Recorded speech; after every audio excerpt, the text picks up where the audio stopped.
pagi. Terima kasih atas kesempatan yang telah diberikan kepada saya. Perkenalkan, nama saya Rafael Barasi Hanaloli, peserta latihan dasar CPNS 2019 dari Kabupaten Nias Barat, Angkatan 2 kelompok 3, nomor absen 22. Yang saya hormati Bapak Pramana Wahyu Setiawan SOS MSI selaku kos dan pembimbing saya. Yang saya hormati Bapak Evaluator Dr. Randes Haji Supriyadi Sawai MSI sekaligus Kepala Pusat Pengembangan Sumber Daya Manusia di Regional Bukit Tinggi. Yang saya hormati Bapak Devrimen MSI selaku PLT Kepala Bidang Pengembangan Kompetensi Jabatan Fungsional Pelaksana Kepala Daerah, Wakil Kepala Daerah, Anggota DPR dan Lurah. Saya akan mempresentasikan kegiatan aktualisasi dan habituasi yang sudah saya lakukan dengan judul Peningkatan Pengetahuan Masyarakat tentang Risiko Stunting bagi Bumil dan Balita melalui sosialisasi tentang pemahaman risiko terjadinya stunting bagi Bumil dan Balita di Desa Ononamule 1 di wilayah UPTD Puskesmas Non Rawat Inap Mandiri Utara, Kabupaten Nias Barat.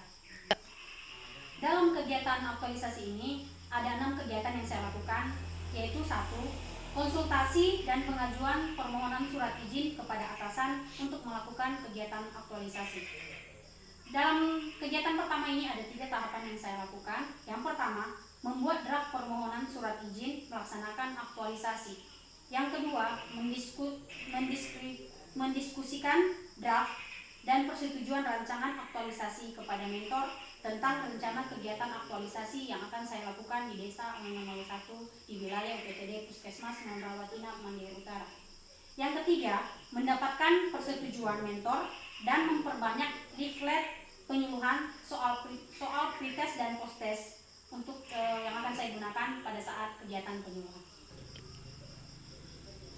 Kegiatan kedua yaitu persiapan pelaksanaan kegiatan penyuluhan, di mana persiapan kegiatan penyuluhan ini ada 3 tahapan yang saya lakukan, yaitu 1. Koordinasi dengan pihak terkait program penanggung jawab program gizi. Yang kedua, menentukan jadwal kegiatan penyuluhan. Yang ketiga, melaporkan kepada Kepala Puskesmas tentang pelaksanaan penyuluhan, di mana saya memberitahukan kepada mentor saya tentang jadwal yang sudah saya koordinasikan dengan PJ program gizi. Kegiatan ketiga yaitu saya memberitahukan pelaksanaan kepada lintas sektor atau kepala desa, di mana kegiatan ini ada 3 tahapan yang saya lakukan. 1. Berkoordinasi dengan pegawai di bagian administrasi atau tata usaha dalam membuat surat pemberitahuan kegiatan penyuluhan.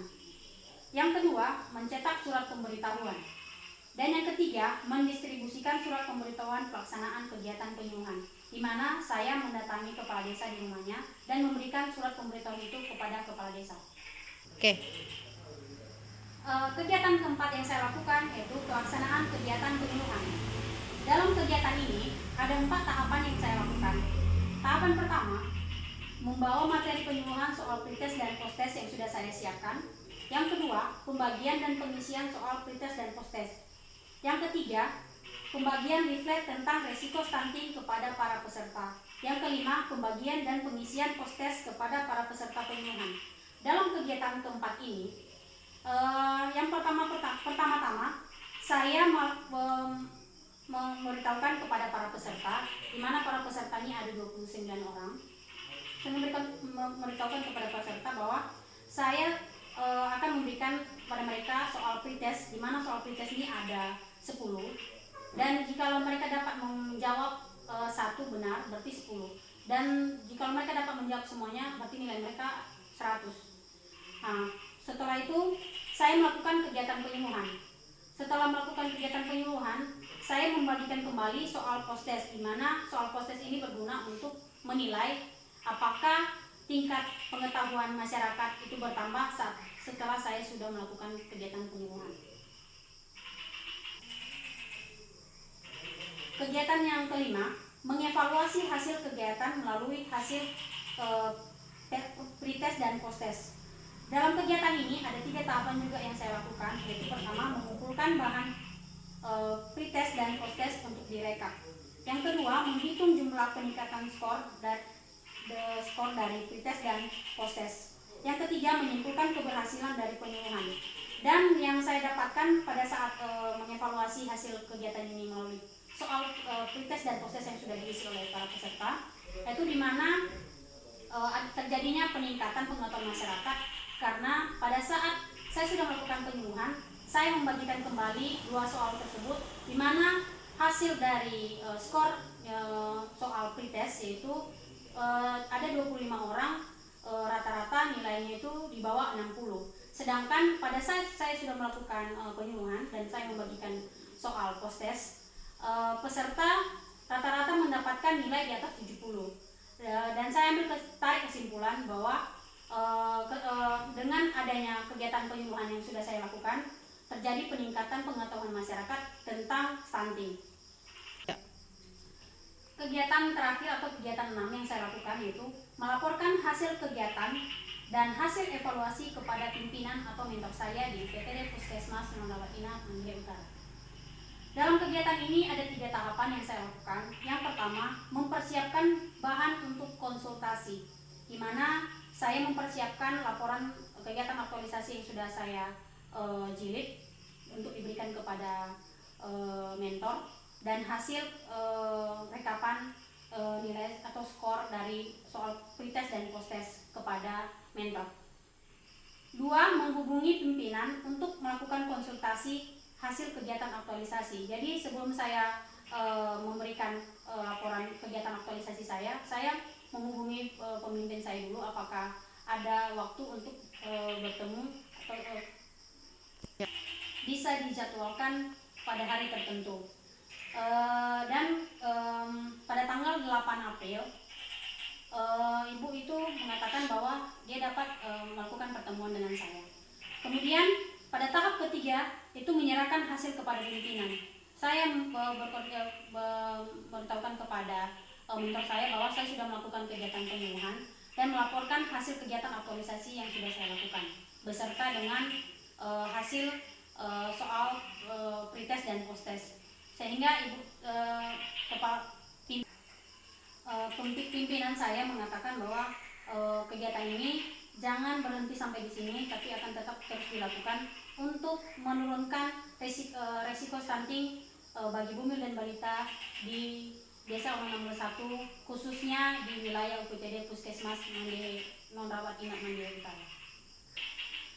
Demikianlah hasil dari kegiatan aktualisasi yang saya lakukan, dan kesimpulan dari hasil kegiatan aktualisasi yang saya lakukan yaitu 1. Kegiatan penyuluhan tentang peningkatan pengetahuan masyarakat tentang resiko stunting bagi bumil dan balita melalui sosialisasi tentang pemahaman resiko terjadinya stunting bagi bumil dan balita di Desa Onang nomor 1 di wilayah UPTD Puskesmas Nondawat Inah Mandiri Utara dilakukan untuk dapat mengurangi angka stunting di wilayah UPTD Puskesmas Nondawat Inah Mandiri Utara, sekaligus meningkatkan pengetahuan masyarakat yang selama ini masih belum tahu apa itu stunting. Yang kedua, dengan adanya kegiatan penyuluhan masyarakat, jadi lebih tahu bahwa pentingnya menjaga kesehatan diri dan keluarga, terutama di Desa Onang nomor 1. Yang ketiga, kegiatan penyuluhan yang dilakukan dapat semakin mengasah keterampilan tenaga kesehatan untuk lebih baik dalam mempersiapkan diri membawa materi ke masyarakat. Yang keempat, selama melaksanakan kegiatan aktualisasi di UPTD Puskesmas Nondawat Inah Mandiri Utara telah memenuhi nilai-nilai dasar profesi PNS yaitu aneka, di mana akuntabilitas, nasionalisme, etika publik, komitmen mutu, dan anti korupsi.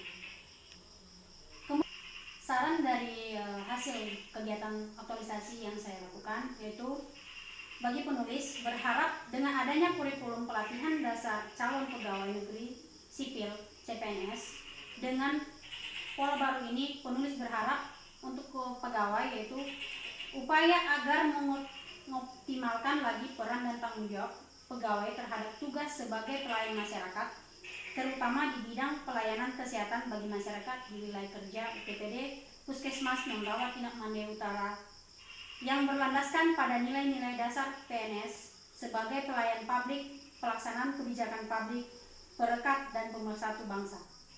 untuk organisasi, yaitu dalam meningkatkan upaya perbaikan di bidang kesehatan yang berkelanjutan bagi masyarakat yang berada di wilayah UPTD Puskesmas Non-Rawat Inap Mandeh Utara, diharapkan kepada pegawai UPTD Puskesmas Non-Rawat Inap Mandeh Utara agar melakukan banyak penyuluhan yang berguna untuk meningkatkan pengetahuan masyarakat tentang kesehatan, mulai dari pencegahan, pengobatan, dan cara penanganannya. Demikianlah hasil dari pemaparan kegiatan aktualisasi yang saya lakukan di UPTD Puskesmas Non-Rawat Inap Mandeh Utara. Terima kasih, selamat pagi.